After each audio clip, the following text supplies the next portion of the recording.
je tenais beaucoup à mon autorité, j'étais très autoritaire. De façon générale, moi j'ai compris que l'autorité parentale a des limites. Mon enfant devrait m'inspirer davantage plus de respect. C'est l'ego qui fait que la cassure est venue, la cassure s'est installée. Je sais que j'ai le devoir de maintenir la bonne relation avec ma fille. Être parent d'enfants équilibrés, stables et leaders, c'est très difficile. Il faut se maintenir.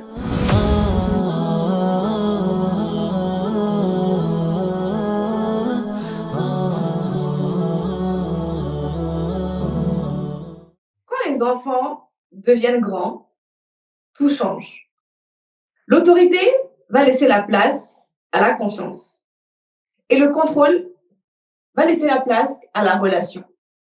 On reste des parents, mais des parents autrement. Conseiller sans envahir. Être présent, mais pas trop non plus. Comment trouver le savant mélange lorsqu'on est parent d'enfants adultes? C'est à cette question que maman va tenter de répondre aujourd'hui sur la base de son expérience. Bienvenue dans Merveille. Aujourd'hui, on parle de l'éducation de parents qui ont des adultes comme enfants et qui veulent garder la relation de transmission et de leadership. À tout de suite. Maman, bonjour. Bonjour ma fille. Comment ça va? Moi je vais bien et toi?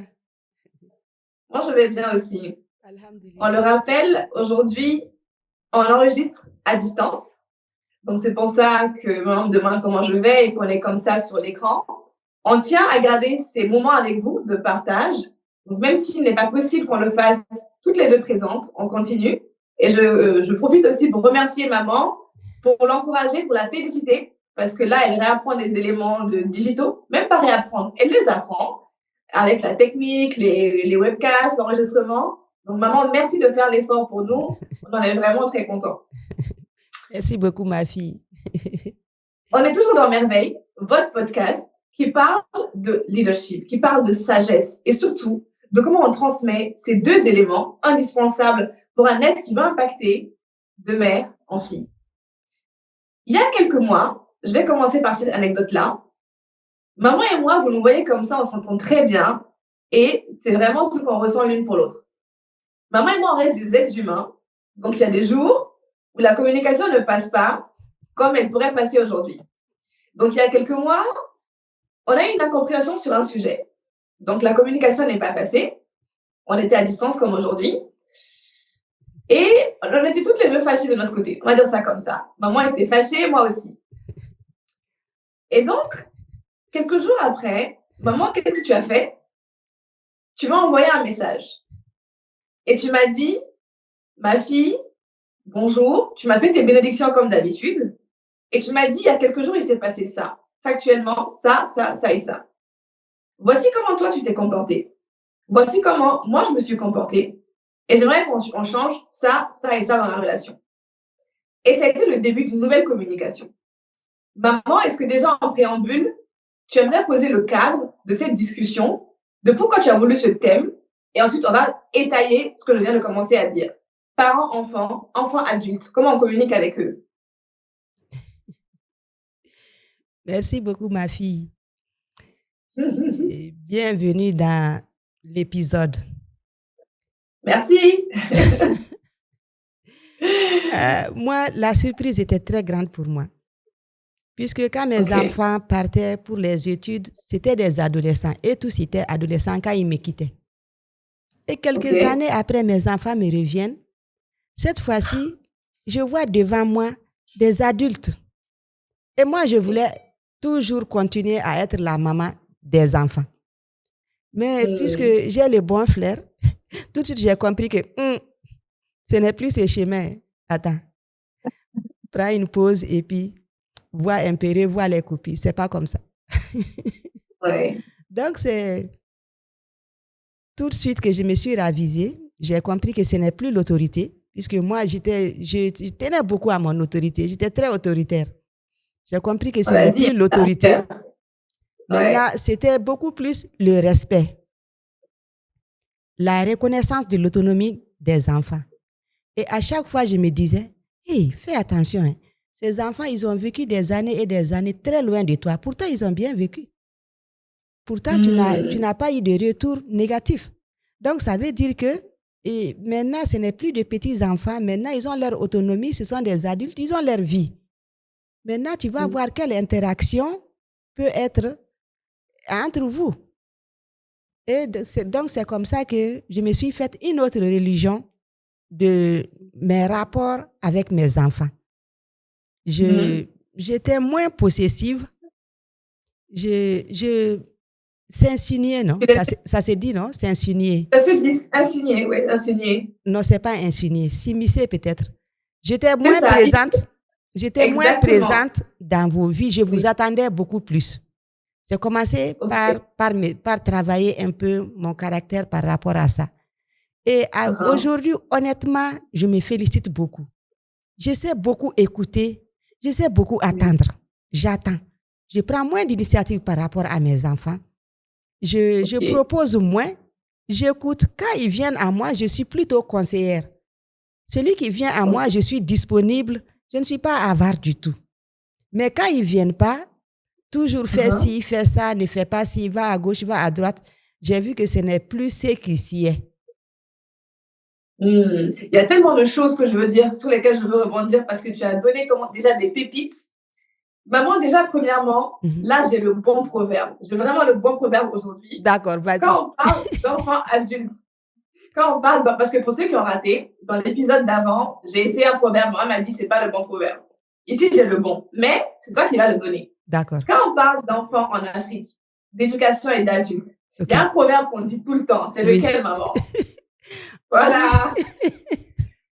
Ce proverbe gère le rapport parent-enfant. On dit le rapport de force. Le rapport de force est toujours à la faveur du parent. C'est comme un œuf et un caillou. Il faut le dire en bambara. Après, on va traduire. D'accord. Ko deni masabe komi chefan ani gabakuru. Ni gabakuru bina chefan ka chefan bechi. Ni chefan bina gabakuru ka chefan de bechi. Donc, deni masa che Johnny Jalakitu ni nyokonche. C'est le parent qui a toujours raison. C'est ça notre logique. C'est dans ça qu'on a été élevé. Nos parents avaient toujours raison et nous, on avait toujours tort. Le rapport de force était toujours à la faveur de nos parents. Mais ce n'est plus le cas. Oui. Vraiment, ceux qui regardent l'épisode là, prenez une pause, envoyez le lien de la vidéo là à vos parents, vos tontons, vos tantis. Maman, tu sais, je pense que cet épisode là, de loin, c'est l'un de ceux qui va impacter le plus. D'accord. Parce que je trouve qu'on a une compréhension de l'éducation, en tout cas malienne ou africaine, qui résume ce proverbe. En tout cas, ce proverbe résume ça. Le parent a toujours raison. Mais aucun être humain sur Terre n'a toujours raison. Et je pense qu'au début, justement, quand j'étais encore à la maison, c'est ce que tu me disais souvent. Ni de bina gabakuru, ni chefan bina gabakuru ngakara, et l'inverse aussi. Donc le parent a toujours raison. Et moi, parfois, ça me révoltait. C'est pas possible. On peut pas avoir toujours raison en tant que parent. Il faut écouter. Alors même que tu nous as éduqués avec l'autonomie, hein. On avait la parole, on avait le droit à donner notre mot. Mais parfois, tu disais, c'est le parent qui a toujours raison. Et je pense que, comme tu as dit, tu as réalisé qu'on était autonome et tu as changé de fusil d'épaule. Et c'est ce que je pense les parents aujourd'hui devraient apprendre. C'est comment communiquer avec un enfant adulte. Pardon, maman, je t'ai coupé, mais c'était important que je mette cet accent-là. Partagez vraiment cette discussion aux parents que vous connaissez. Et si vous êtes parent, prenez un peu de recul. Écoutez. Aujourd'hui, si votre relation avec votre enfant adulte n'est pas comme vous le souhaitez, posez-vous les bonnes questions. Est-ce que vous faites preuve peut-être de leadership? Parce que c'est aussi l'écoute, la confiance, l'autonomie. Maman, je me rappelle, il y a quelques semaines encore, on parlait de ce thème-là pour le podcast. Et tu m'as dit que tu as une connaissance qui a eu une expérience avec un grand enfant. Sans rentrer dans le détail de la personne, hein, de manière anonyme, quelle était la situation? Et quelles leçons est-ce qu'on peut tirer de ça pour nous qui sommes là et qui aspirons à être des parents d'enfants adultes avec une relation apaisée? Bon, je vais éviter la particularité là. Je vais plutôt parler de la généralité. Je ne suis pas trop à l'aise. Oui. Voilà. Il n'y a pas de problème. Voilà. De façon générale, moi, j'ai compris que l'autorité parentale a des limites. Ça finit assez vite. Dès que la personnalité de l'enfant commence à se former, le parent... En tout cas, moi, j'ai compris que je n'ai plus le droit d'être qu'autoritaire. Mon enfant devrait m'inspirer davantage plus de respect Et je devrais beaucoup plus écouter mes enfants et respecter beaucoup plus leur autonomie. Parce que c'était déjà de fait. C'était déjà de fait. Je ne vivais plus avec eux. Mes enfants ont vécu à l'extérieur. Pendant toutes ces années, ils ont pu s'assumer et l'objectif était toujours atteint, qui était les études. Ils étudiaient très bien. Et donc, je pense que ma présence n'a pas été indispensable pour leur réussite, pour les études supérieures. Donc, à partir de là, je devrais comprendre que désormais, mes enfants, ce ne sont plus des jeunes enfants, ce ne sont plus des adolescents. Maintenant, ils font face à la vie comme moi.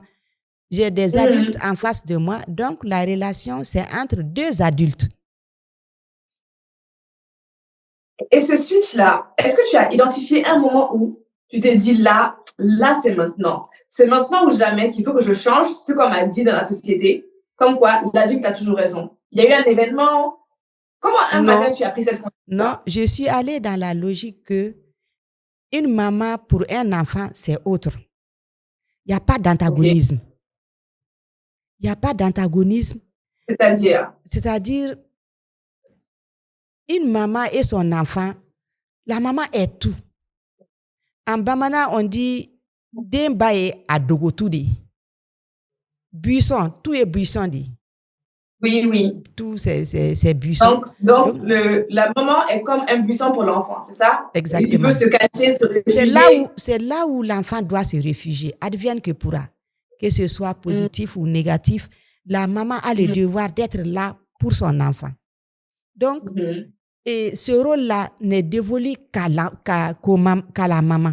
Dans la société, il n'y a que la maman et seule la maman qui puisse jouer ce rôle de façon entière. Une maman et son enfant, il n'y a pas de limite. Quel que soit le degré de négativité, du mauvais comportement d'un enfant, une maman est là. Donc, c'est ce que j'ai compris vite. J'ai dit, bon, et ta grande complicité avec tes enfants, c'est la première des choses. Il n'y a aucun individu dans ce monde d'ici-bas qui soit plus proche de toi que tes enfants. Donc, ça commence là. C'est toi leur territoire. Donc, il faut que toi, tu sois là. Donc, j'étais dans cette logique. Et à un moment, j'ai compris qu'il y avait un de mes enfants qui voulait autre chose de moi que de la grande autorité. OK. Dans les conversations, un jour, il a dit, « Hey, maman, mais il t'a donné. » Et j'ai dit, fait, John Taga qui est. Hein? Donc, j'ai compris que j'étais trop possessive, j'étais trop présente.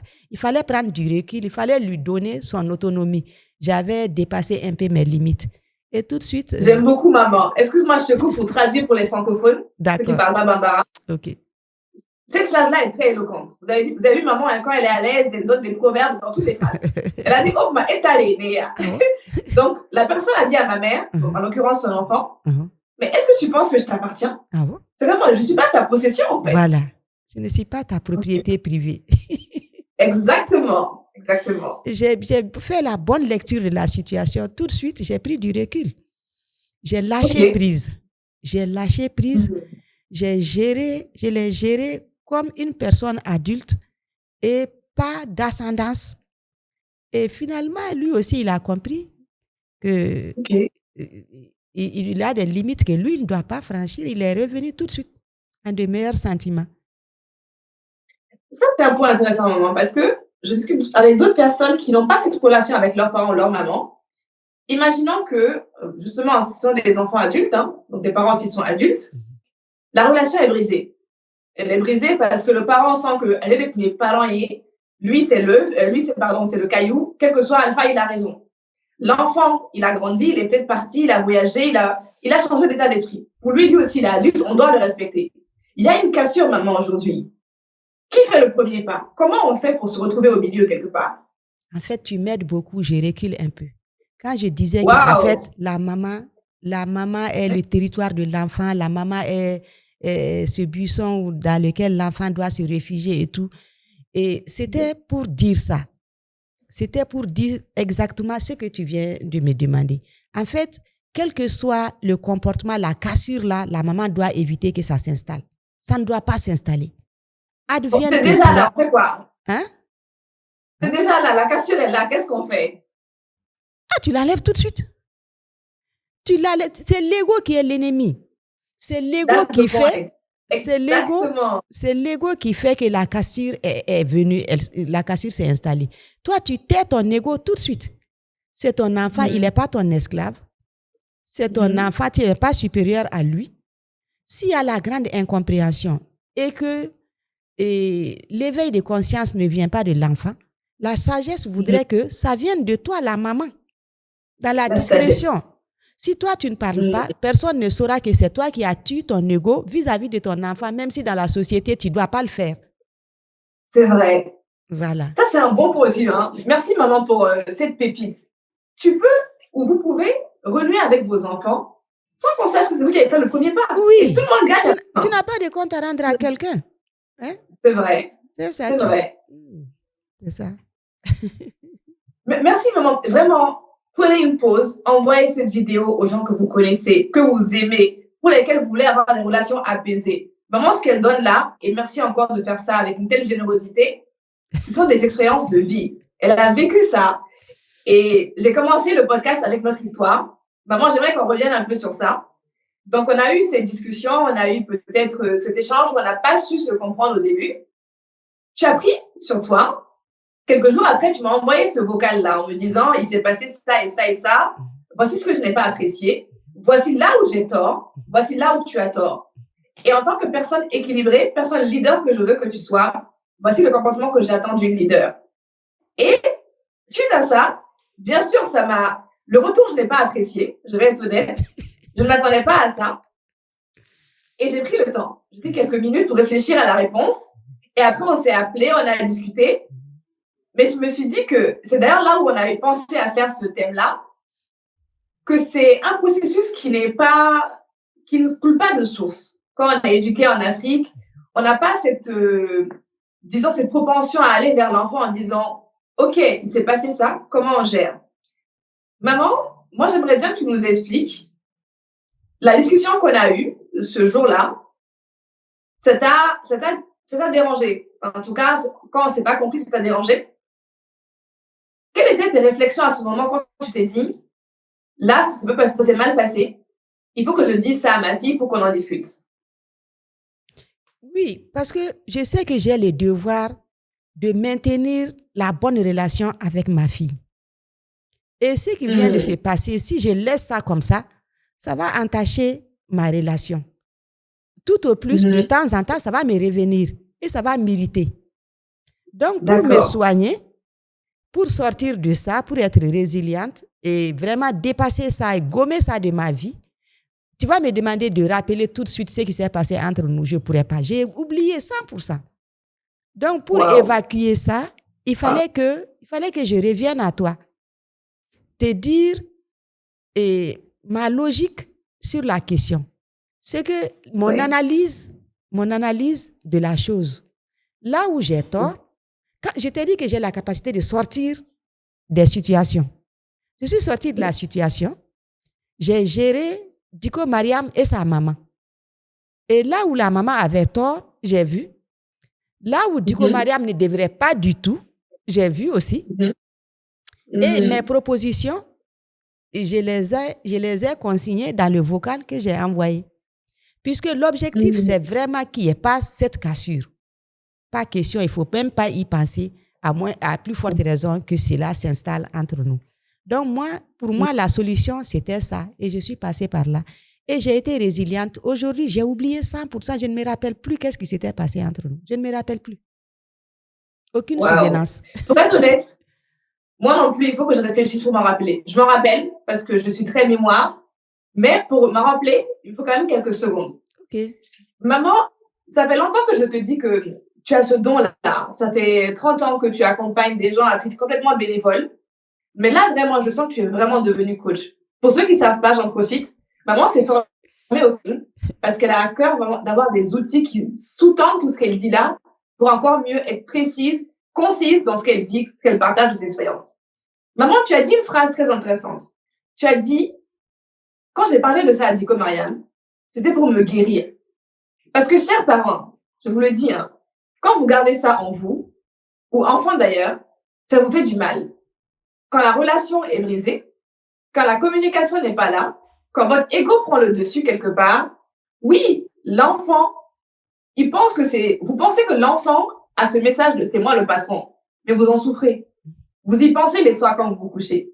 Donc, ça permet de vous soigner. Maman, merci pour ces pépites-là. J'ai envie de continuer sur une autre phrase que tu m'as dit il y a 3 jours.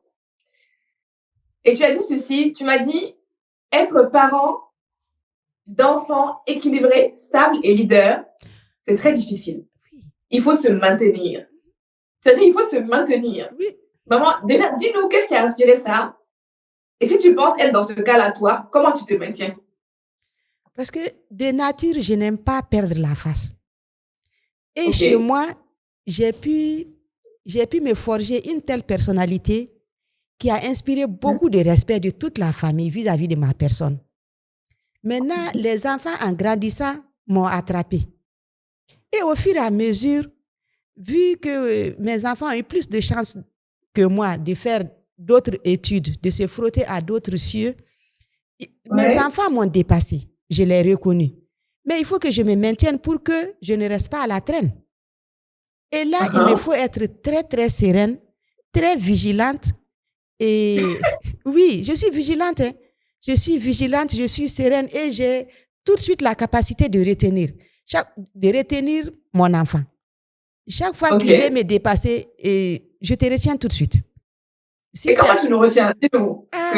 Si tu as un comportement qui me dépasse, mais qui est positif, je fais en sorte que tu restes avec moi, tu partages pour que je puisse être à ton niveau et qu'on continue à marcher au pas ensemble. Et si je pense que c'est négatif, tout de suite, je t'arrête aussi. Je te le dis. Il ne faut pas que tu me dépasses dans ce sens-là. Vraiment, reviens. Tout ce que tu viens de dire ou de faire, moi, je pense que tu devrais faire plutôt comme ça, comme ci. Et là, on va se comprendre. Puisqu'on n'est pas dans le même milieu social. Moi, je suis en Afrique et vous êtes à l'Occident.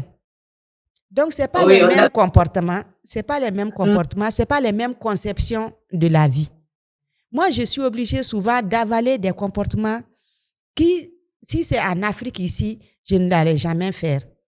Je comprends, je me dis, bon, bref, ça c'est leur vie là-bas, ils sont à l'Occident, c'est comme ça qu'ils comprennent la vie. Comme quoi, par exemple?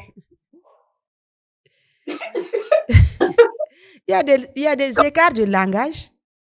Il y a des écarts de langage qui viennent souvent, surtout avec la Benjamine qui était aux États-Unis, qui n'arrive pas. Ça fait belle. Qui n'arrive pas du tout avec les enfants qui sont restés avec moi en Afrique ici. Bon, c'est vrai que de nature, elle a son franc-parler, mais là-bas, ils sont trop libres. C'est-à-dire, ils ne s'embêtent pas avec trop de fausses honte ou trop de je ne sais pas. En tout cas, elle, c'est trop direct. C'est vrai qu'elle hérite beaucoup de moi. Je sais qu'avec les gens disent souvent, madame, vous êtes trop directe. Mais, oui, d'un enfant, de la part d'un enfant vis-à-vis de sa maman, souvent je prends le petit coup. Mais j'ai dit, bon, bref, ce n'est pas le même milieu social. Et elle, par exemple, quand elle me quittait, c'était à 15 ans. Donc, à 15 ans, on a du chemin encore à faire. On a des choses à rectifier. Si c'est là-bas qu'il y a eu sa rectification, il va de soi qu'avec nous ici, il y a des trucs qui puissent cocher un peu. Ok. Bon, là, depuis qu'on parle là, on va nous le reprocher, ou en tout cas, on va me le dire. On parle beaucoup de ce que le parent doit faire, ce que le parent doit faire, ce que le parent doit faire. Bon, en même temps, pour équilibrer un peu, maman, qu'est-ce qu'un enfant qui est adulte aujourd'hui, qui n'a pas une relation apaisée avec sa mère ou son parent, et qui voudrait revenir, peut commencer à faire? Il peut commencer à créer, si la communication était coupée carrément, à créer la communication, à la maintenir et à l'activer. Il faut, c'est-à-dire, par exemple, moi j'ai des petits enfants à la maison. J'ai deux petites filles qui portent mon nom. Mais il y a Ok. l'une qui est très, très affective, qui est très attachante, qui est toujours avec moi. Je savoure Ok. bien ça. Ça a son charme et ça a son côté positif. Un enfant qui est toujours proche de son parent a forcément beaucoup plus de rapports, bénéficie beaucoup plus d'affection de la part du parent que celui qui est loin. Un enfant éloigné de son parent ne donne pas beaucoup plaisir aux parents. Ça, c'est mon avis, hein, puisque c'est ce que je veux. Je ne veux pas que mon enfant soit distant. Oui, mais bon, il va prendre son envol un jour ou l'autre. Hein? Je respecte bien ça. Et tous ont pris leur envol. J'ai beaucoup respecté. Oui. Mais toi, par exemple, de façon quotidienne, nous communiquons. C'est vrai. Avant le mariage, on a communiqué 3 fois par jour pendant tout le temps que tu étais en France. Le matin, assez tôt, avant de commencer la journée, toi et moi, nous avons échangé. Oui. À mi-journée, tu m'as toujours demandé, maman, tu as pu atteindre tes objectifs? Tu avais dit ça au programme. Est-ce que tu as pu faire? On échange. La nuit, maman, je viens te souhaiter bonne nuit. J'étais tellement accro à ça. J'ai eu tellement de plaisir dans ça. Donc, ça compte beaucoup. Maintenant que tu as partagé ta vie avec ton époux. Madame est mariée. C'est vrai, madame est mariée. Les choses ont changé un peu. Même si l'effort reste toujours là, ce n'est plus 3 fois par jour. Mais de façon quotidienne, très souvent 2 fois, je communique avec ma fille et j'aime bien, j'adore très bien. Donc, pour te dire, vis-à-vis du parent, l'enfant doit retourner la communication là. La communication est capitale dans les rapports entre humains. Si Dieu voulait qu'on ne communique pas entre nous, il allait faire de nous des arbres. Honnêtement, dans la vie entre les humains, moi, ma conception, c'est que la communication est capitale. Tout passe par la communication. En Bamana, on dit « Djeka foye damui ». Chaque fois qu'on échange, il y a du bonheur qui en découle. Il faut toujours échanger. Un enfant vraiment qui veut s'approcher de ses parents. Le rôle premier d'un enfant, à mon avis, c'est vraiment s'approcher de lui par la communication. Et on a battu le record des épisodes là avec des proverbes. Là, franchement, je suis satisfaite, maman. On a donné 3 proverbes au moins dans cet épisode. Il n'y a pas de souci. On continue à échanger et ça va venir. Exactement. Maman, tu as commencé tellement de choses dans l'épisode. L'ego, l'humilité, la communication. Il y a tellement de choses que tu as évoquées. Oui. On pourrait se dire, il y a beaucoup de choses. Par quoi je commence? Ok, communiquer, le premier pas. Toi, qu'est-ce que tu as envie de dire à ces gens-là, au-delà de ce que tu as évoqué déjà, pour conclure, parce qu'on arrive vers la fin? Qu'est-ce que tu as envie de donner comme message? Peut-être déjà à ses parents, parce que tu fais partie d'une génération de parents qui a été éduquée à dire le parent a toujours raison. Qu'est-ce que tu as à dire à ses parents aujourd'hui? Et qu'est-ce que tu as à dire aussi en face à ses enfants de parents qui ont été éduqués comme ça? Comment est-ce qu'ils peuvent se comprendre et se trouver quelque part? D'accord. Pour les 2 parties, autant la communication est positive, est capitale, autant l'ego est destructeur. Donc, pour les 2 parties, suivant les situations, sachons raison garder, sachons lâcher prise. L'ego est l'ennemi. Chaque fois que tu vois que la situation est tendue, il faut que l'un ou l'autre lâche prise et tout de suite. Toi, tu es très as dans ça. Chaque fois que tu sens que chaque fois que dans notre conversation, tu sens que moi, j'ai soit changé de ton ou de mine, tout de suite, je te vois revenir. Et ça, j'aime bien. Ça dépend des gens, hein. Avec toi, ça marche. J'ai dit avec moi. Je ne parle que de moi. Je ne parle de moi, mais je profite pour te dire vraiment ta façon de faire avec moi me sied beaucoup et ça a réussi et notre relation se porte bien avec ça. Donc, reporte ceci sur toutes tes relations. tes relations avec tout À le monde. travailler. Oui, il faut travailler à ça. C'est pas impossible. C'est pas impossible. Oui, ça. D'accord. Très bien. Donc, Donc, pour les deux parties. j'exhorte les enfants qui ont eu la chance d'aller à l'Occident, d'aller ailleurs, de voir d'autres cultures, de comprendre que leur maman ici, leurs parents ici ont des réalités qui les ont façonnées et qu'ils continuent à vivre. Donc, que les enfants comprennent ceci. Et les accrochages peuvent toujours arriver, ils sont inévitables, mais dès que ça arrive, sachez lâcher prise. Ça compte beaucoup. Merci. Waouh, que rajouter de plus à ça, maman? Si ce n'est que la vie est éphémère. Hein. Donc, oui. Donc, je pense qu'il faut éviter les regrets, maman. Oui. Et c'est ce que je me dis à chaque fois que je suis en communication avec toi et qu'on ne se comprend pas trop, c'est la vie est éphémère. Oui. Une maman n'en a qu'une. Oui. Va lui parler. Et ça, je pense que c'est un élément. Parce que tout de suite, on passe dans la chambre d'à côté. Et c'est fini. On ne peut plus rien récupérer. C'est fini. Quelque part. Donc, vraiment, la vie est très éphémère. Il faut toujours intégrer ceci dans son comportement, dans son mental. Ça aide beaucoup. Ça aide beaucoup. Et en bonus, tu as dit souvent, l'ego est l'ennemi. L'ego est l'ennemi. C'est un livre que tu as lu, que tu as intégré. Donc, si vous voulez avoir des éléments sur comment travailler sur votre ego, le livre, l'ego est l'ennemi, il existe, accessible en ligne ou alors en version papier. Chères personnes qui nous écoutez ou téléspectateurs sur YouTube, nous avons été ravis de partager cet épisode avec vous sur les enfants adultes. Chers parents, sachez que quand un enfant devient adulte, la relation change, le contrôle laisse place à la confiance et donc vous devez être dans une relation de partenariat. Tout à fait. Chers enfants, une maman, un papa, vous n'en avez qu'un dans votre vie. Respectez, chérissez, profitez de ces moments. À très bientôt dans un autre épisode pour parler de leadership et de sagesse en transmission. Merci, ma fille.